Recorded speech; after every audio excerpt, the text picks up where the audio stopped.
Okay, so what I'm going to do is, first thing I'm going to do is explain to you what most Christians believe about their religion, okay?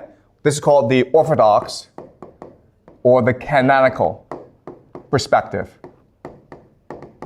Okay, so this is what you're taught officially by the church. Christianity has many different factions, but they all believe in a certain interpretation of the Bible, okay? Then what I'm going to do is I'm going to show you the apocryphal. Apocryphal just means hidden, okay? Or secret, or esoteric. Just the secret knowledge that is kept within these secret societies. All right, so the Orthodox canonical comes from a reading of the Bible. And the Bible, at its core, is a story of the covenant between God and humans, okay? Covenant. Covenant means contract or understanding. So throughout the Bible, there are a series of covenants, okay? The first covenant is between Adam and God. So you may have heard of the story of the Garden of Eden, right? God creates the universe, then creates the Garden of Eden where he puts Adam and Eve. And God says to Adam and Eve, this is paradise. You don't have to work. Just enjoy life. The food is free. The food is plentiful. Every day you'll be happy and free of want. You will live forever. But there's only one thing that you must not do. And only one thing, okay? Whatever you do not eat from the tree of knowledge of good and evil. Just don't do that and you'll be okay. So of course, what do Adam and Eve do? They eat the stupid fruit, okay? So then what God does is he banishes Adam and Eve from the Garden of Eden, and now they're forced to work to grow food to feed themselves, okay? And this leads to society, okay, development of society. God looks down from the heavens and sees that humans now are going to war. They are fighting, they have private property. And God says, I don't want this crap. This is not why I created humans, okay? So he's like, you know what, I'm going to destroy everyone and start over. But then he sees a human that he likes named Noah. And this leads to God saying to Noah, build a ship, build an ark, and save yourself because I will flood the universe. I will destroy the world. So God destroys the world and Noah lives. And then God says to Noah, you know what? That's kind of silly. I shouldn't destroy the universe. I promise never ever destroy the world again. Okay, that is his covenant with Noah. But God sees that humans are still wicked and evil. And he says, you know what? I need to find a man who is good. And I need him to grow a nation that can be the light of the world, that will be the best example of what it means to be a good person. So he finds a man named Abraham, and Abraham, of course, is the father of a nation called Israel. And so this is a third covenant. God says to Abraham, you and your children, your grandchildren, your great-grandchildren are now loyal to me. I see you as the chosen people, and I give you the promised land. Okay, that's what Israel is, a promised land. Over time, what happens is that Abraham and his people, they go off to Egypt. And in Egypt, they become slaves to the Pharaoh of Egypt. And then God is like, you know what? I should check up on the Israelites and see how they're doing. He looks down and he says, oops, they're now slaves to the Pharaoh. So I need now to fix this, okay? So he appoints a man named Moses to free the Israelites from Egypt and take them back to the promised land. When Moses does this, God says, now what you must do is give the Israelites my law, the 10 Commandments. Okay? The law. Because otherwise, I can't trust you guys to behave. Okay? So now this is the fourth covenant. So now the Israelites are back in the promised land, but again, and even though there's laws, they still become wicked and they start to worship false gods. So God punishes them, and God is now looking for a good leader, of the Israelites. And then finally he finds a person named David who becomes the king of the Israelites. And God says to David, you are the person I've been looking for all of eternity. You are the best example of what it means to be a faithful follower of me, Yahweh. Okay? And so this is something called the Davidic covenant. The Davidic covenant states that God will always favor Israel as the chosen nation. And the house of David will rule Israel forever. Okay? So guys, quick question here. Who wrote the Bible? Probably this guy, okay? Right? If you have to guess who wrote the Bible, probably not Moses, probably not Abraham, probably not Noah, probably not Adam, probably this guy, okay? Because he's saying that all of these five, okay, I am the best. I'm the person that God loves the most. My family will rule the world because that is God's will. Okay? Now, of course, that's not what happens. Eventually, David has a son named Solomon, and these two are considered the two best rulers of Israel. And this is what we call the Davidic kingdom, okay? The Davidic kingdom, the golden age of Israel. But after Solomon, the Israelites turned wicked again, and then God has to punish them and scatter Israel across the world, okay? And so the last covenant is the arrival of Jesus. What Jesus does is that, first of all, he reasserts the law of Moses and say to the Israelite people, remember Moses and his law, because that's what God wants. Then he sacrifices himself in order to free the Israelites of the original sin. Right? Because God's pissed off at people because people ate the fruit. That's the original sin. That's the first crime of disobedience against God. So by killing himself, Jesus frees humanity of the original sin. He redeems humanity. Okay? Now, the last thing that Jesus does is he creates a new covenant. Okay? A new covenant between humanity and God. From now on, because Jesus has freed everyone from the original sin, everyone can now be with God. You don't have to be Israelite. You don't have to follow the Mosaic law. You don't even have to come from the family of David.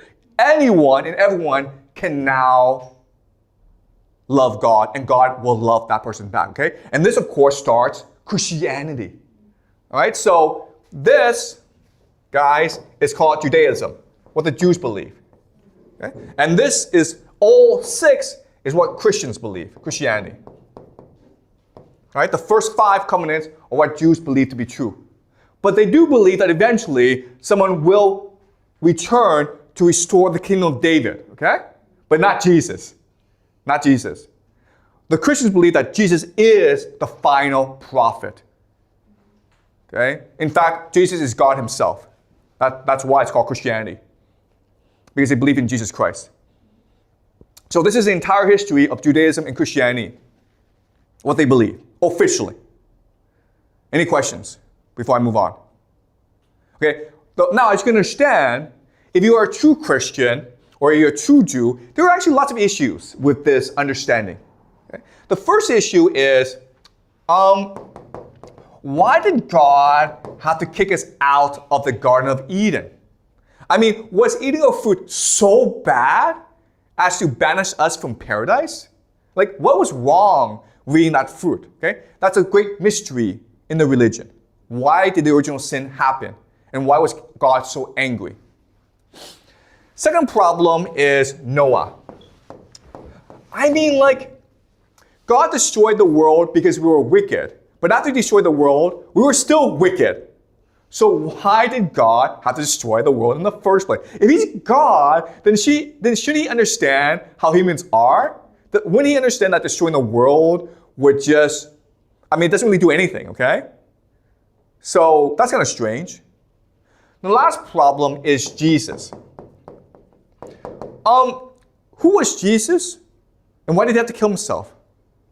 Why did God have to send his only son to die for humanity? Okay, so if you're new to Christianity, The very idea of Jesus actually doesn't make much sense to you. I grew up in the West. I grew up in a Christian world, and it never made sense to me, okay?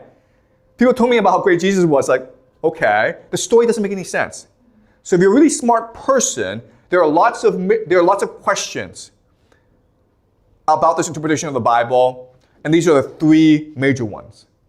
Okay? So now what I will do now is I'll explain to you what the esoteric, what secret societies believe really happened. Okay?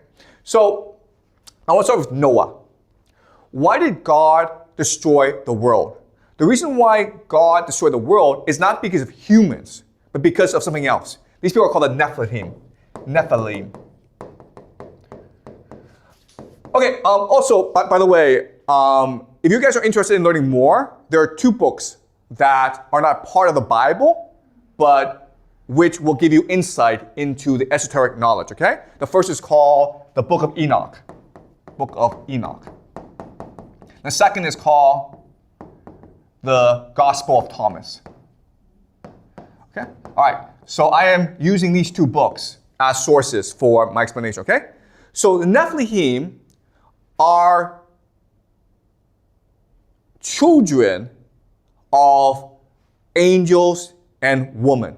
Okay? So what happened was that the angels who were supposed to watch humanity came down and saw, wow, these humans, these females are really beautiful.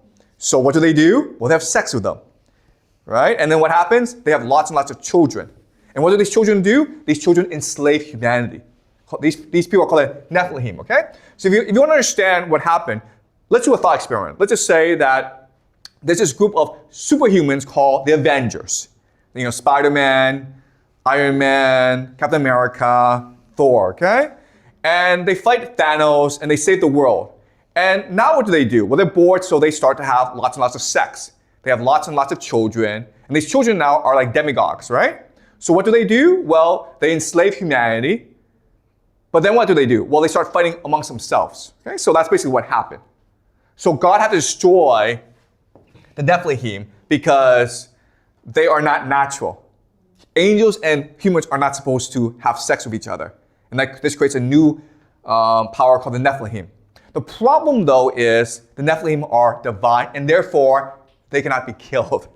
So you can get rid of their mortal bodies, but now they become demons who live underground and are in the shadows. And guess what, guys? They're still here today. So these secret societies, they believe the Nephilim are real, and they still control the world. The richest people in the world are actually Nephilim. Okay? Because they've been around for thousands of years, and therefore they're able to control the development of humanity. Okay, so they're called the Nephilim.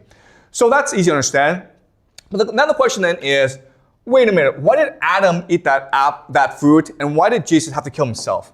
Well, now it gets really complicated. Okay?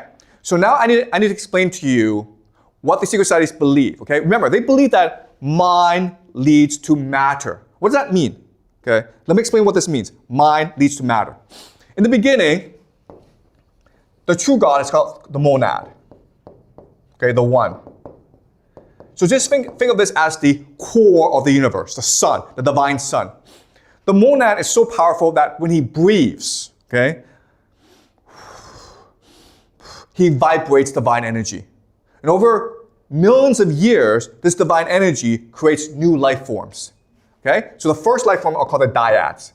Dyads are just pairs, okay? Usually male, female, that are children of the monad. And they're able by themselves to create new universes as well, okay? So the dyads start to emanate, okay? So the entire universe is vibration. It's vibrational energy. It's the breathing of these cosmic beings, okay? And over time, over millions of years, these vibrations become atoms, which then leads to matter, okay? That's what they mean by mind leads to matter. Now, one of these dyads, named Sophia, decides, you know what? I can be just as good as the monad. What does the monad do? The monad is able to propagate by itself, by himself. He doesn't need to mate. So Sophia says, you know what? I'm going to produce something by myself. I'm going to have a child by myself to prove I am the monad, okay? So she does this, and she creates a new being, okay? A new being. This is called the Demiurge. There are different names. We'll call them the Demiurge. The Demiurge is a monster, a monstrosity, because it goes against the natural order. So then Sophia is like, oops, I shouldn't have done that. So what does she do? She abandons the monstrosity. She throws him away and hides him in a sea of clouds. So no one knows he actually exists. Okay? Even the Demiurge doesn't know he exists. The Demiurge does not know about this world, right? Therefore, he believes that he must be the one true God, capable of creating new life. So what does he create? Us. Okay? He creates the planet Earth. And then he creates Adam and Eve. Okay? That's what a monster would do, okay? Look at this history. What kind of God would kick someone out of paradise for eating a fruit? A monster would do it, right? What kind of God would kill a people for no particular reason? A monster would do that, okay? What kind of God would demand that a people be loyal to that person? A monster. What kind of God would enforce his will on a people? A monster. What kind of God would say to someone, you're the only person I like, everyone else I hate? A monster would do that. Okay? So, in other words, the true secret that these secret societies are trying to keep is the God we worship today is the false God. And we are actually in a prison created by this false God. And that's who Jesus was. Jesus was a cosmic being sent by the monad to tell us the truth about the world. And that's why he died. Because the Roman Empire could not allow people to see the truth. If I told you the truth, you would know it right away. You would wake up. Therefore, the truth tellers must be killed. Okay? So that's what these secret societies believe. They believe that the monad exists, and the mind of the monad is what creates the universe. And Jesus was sent to remind us that even though we're in a prison, there's still the monad in you. There's a spark in you, a divine light in you that you can activate. And if you activate it, then you will return to the monad. You will see the truth for yourself. And when you die, your soul, which is part of the monad, will want to return to the monad and can escape this world. But to activate this light, you must be a good person. You must love one another. You must reject money and materialism. And grades, okay? Grades in school. You must reject competition. You must reject material wealth in order to pursue spiritual happiness. Okay? That was the message of Jesus. Now you can imagine that the powers that be, the Nephilim, were not like this, okay? It's a direct threat to Nephilim, who now control the prison created by the Demiurge. It's also a direct threat to the Demiurge. And that's why these secret societies have been, over the centuries, been repressed, been executed, okay, been massacred. But they believe that it is their duty to protect this secret, because only by protecting the secret can humanity be ultimately saved. Right? Does that make sense? Okay, any questions? All right? So you have the official version, which is what you're taught in school, but now you have the secret version that is only taught in secret societies.